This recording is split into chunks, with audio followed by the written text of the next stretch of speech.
యేసుక్రీస్తు ప్రభు నామంలో ఆలియా మండలం సాగర్ నియోజకవర్గంలో ఉన్నటువంటి క్రైస్తవ పాస్టర్లకి, విశ్వాసులకి, సంఘ పెద్దలకి, ప్రతి ఒక్కరికి కూడా నా హృదయపూర్వకమైన వందనాలు తెలియజేస్తూ ఉన్నాను.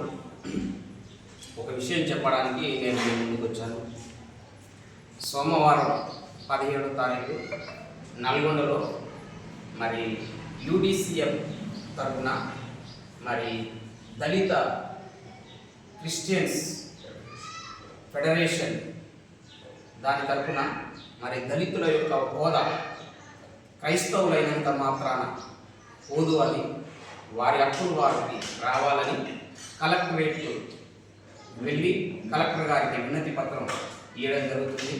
కావున ఈ సమాచారాన్ని నిర్లక్ష్యం చేయకుండా ప్రతి ఒక్క క్రైస్తవుడు తమ పిల్లల భవిష్యత్తు కోసం, వారి కోసం ఆలోచించి ఐక్యత కలిగి సోమవారం నాడు 17వ తారీఖు నల్గొండకు రావాలని ఆలియా మండలంలో ఉన్న క్రైస్తవ పాస్టర్లకు, నాయకులకు, అలాగే సాగర్ నియోజకవర్గంలో ఉన్నటువంటి వారందరికీ కూడా తెలియజేస్తూ రావాలని ప్రభు పేరిట మిమ్మల్ని వేడుకుంటున్నాను.